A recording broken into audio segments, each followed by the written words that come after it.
Cidadania, defesa do consumidor, economia e até sustentabilidade. Não importa o tema, se você tem uma dúvida, nós respondemos. O tema de hoje é aluguel. O nosso convidado é o advogado Dr. Rodrigo Moulin. Muito obrigado pela sua presença, doutor. Boa tarde. Eu gostaria de entender como é que são as recomendações justamente num período de renovação de contrato. O que a gente pode pedir, onde a gente pode ceder?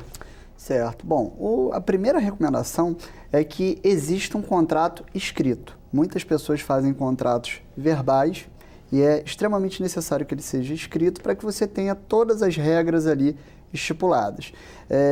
Quando você fala sobre contrato, você tem também a questão do prazo para renovação, do prazo do contrato. Muitas pessoas ficam em dúvida, quanto tempo pode ter o meu contrato? Na verdade, não existe um tempo fixo. O mais importante é que o contrato obedeça às especificações para que ele não seja, por exemplo, de temporada. Você tem que ter, por exemplo, mais de 6 meses no contrato, mas ele pode ser de 1 ano, ele pode ser de 30 meses.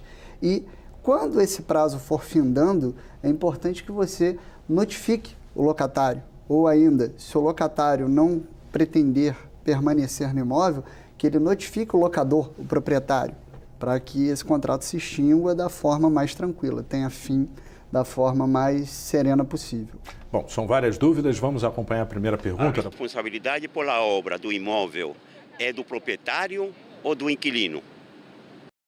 Certo. Não existe uma regra fixa se a responsabilidade será do proprietário ou do inquilino. Isso depende. Como assim depende? Se nós temos, por exemplo, uma obra estrutural ou uma obra que visa trazer de volta a habitação do imóvel, né, a possibilidade de se viver dentro daquele imóvel, como, por exemplo, elétrica, hidráulica, telhado, essa obrigação é do proprietário.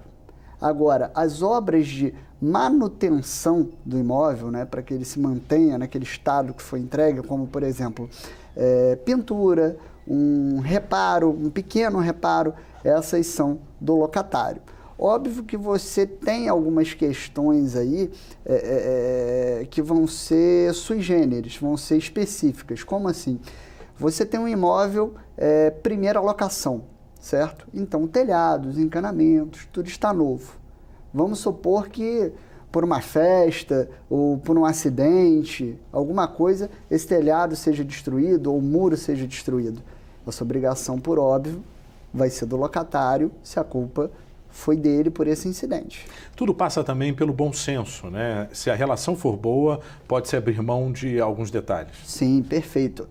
Como nós falamos de um contrato, pode haver a convenção entre as partes, ou seja, as partes podem convergir ali da forma que elas melhor entenderem. Só que é sempre bom, óbvio, você colocar limites nesse contrato. E daí eu volto àquela necessidade que eu falei inicial de você ter um contrato escrito, para que esses limites estejam perfeitamente estabelecidos. Vamos então para mais uma pergunta. Por que o proprietário do imóvel pode encerrar o contrato antes do prazo? Bom, essa pergunta aí, na verdade, ela merece uma complementação. O proprietário pode encerrar o contrato antes do prazo? Pode. O locatário também pode encerrar antes do prazo. Só que nós temos circunstâncias específicas. Quais seriam essas, por exemplo? No caso do proprietário, ele pode encerrar o contrato antes do prazo se for para sua moradia própria ou para a moradia de um ascendente ou descendente, certo? Ou num caso de venda do imóvel, por exemplo, se ele vai vender um imóvel para um terceiro. Só que aí a gente vai ter uma outra observação aí que ele tem que dar o direito de preferência ao locatário, né? Esses seriam alguns exemplos de que o locador poderia extinguir a locação antes do prazo.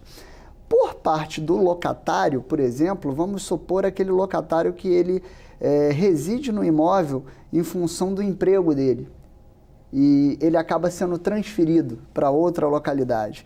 Então, se o vínculo de trabalho dele ali se encerra e ele obrigatoriamente tem que deixar aquele imóvel, ele comprovando isso, ele tem direito a pôr fim no contrato antes do prazo. E por último, se houver um defeito no imóvel, como por exemplo, o locatário que aluga o imóvel, mas percebe que o imóvel tem um grande vício oculto. O que seria esse vício oculto? enormes danos na parte elétrica, encanamentos totalmente entupidos, é impossível ele habitar ali. Então, o proprietário é obrigado a reparar, só que se o proprietário não repara, tem direito o locatário a pôr fim nesse contrato.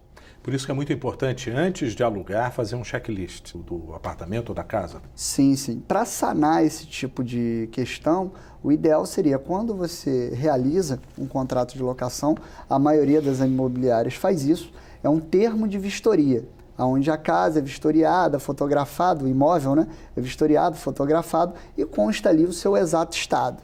Agora, é muito importante, né, e muitos locatários não tomam esse cuidado, que aparece de gente lá no escritório com uma situação assim, ele assina o termo de vistoria no estado em que está e muitas vezes ele nem vistoriou. Só que uma vez que você assinou, anuiu, concordou, é muito difícil. Você vai ter que fazer uma prova muito difícil em juízo. E aí as surpresas aparecem depois. Perfeito. Vamos acompanhar mais uma pergunta?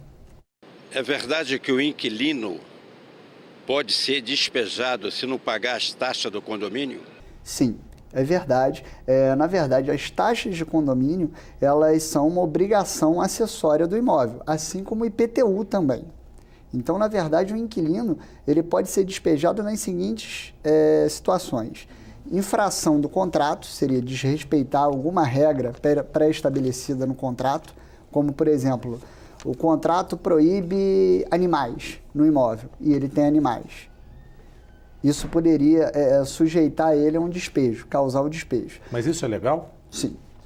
Se a proibição estiver explícita no contrato, até porque eu posso te dar um exemplo, você pode ter um condomínio, né, de apartamentos que não permite animais. Mas é legal ou não? Sim, é legal. A gente tem uma discussão, existe uma discussão hoje em dia que chega a ir ao STJ dos condomínios que proíbem animais. Só que essa norma vem depois da moradia de alguns condôminos que já tinham animais. Esses condôminos conseguem a permanência dos animais.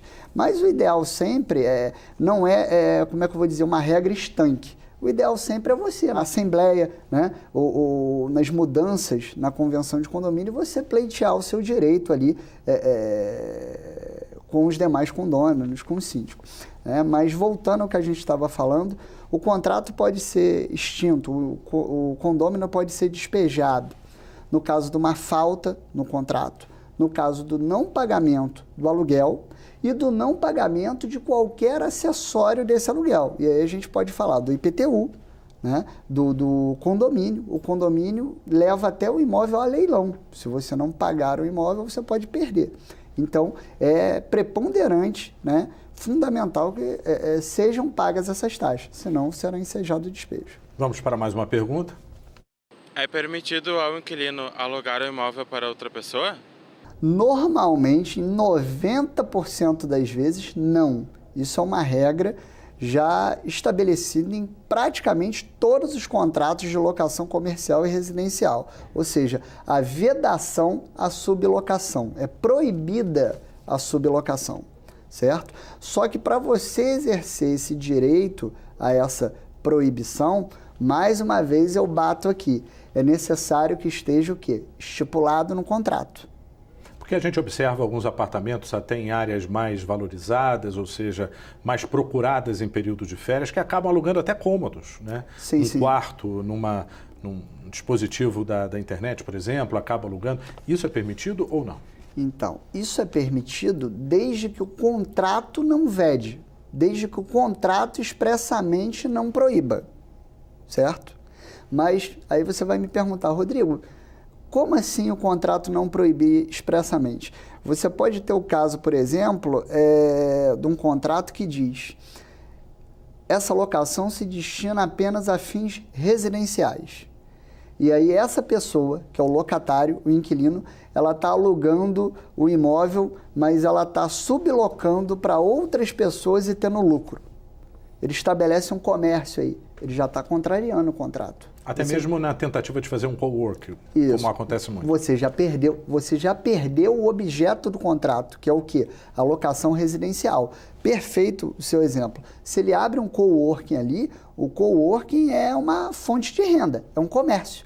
Não é uma locação comercial, é uma locação residencial. Ele quebrou a regra, ele vai ter que entregar o imóvel ou então sanar esse problema, deixar de descumprir o contrato. Vamos para mais uma pergunta. Quem deve pagar a cota extra do imóvel, o inquilino ou o proprietário?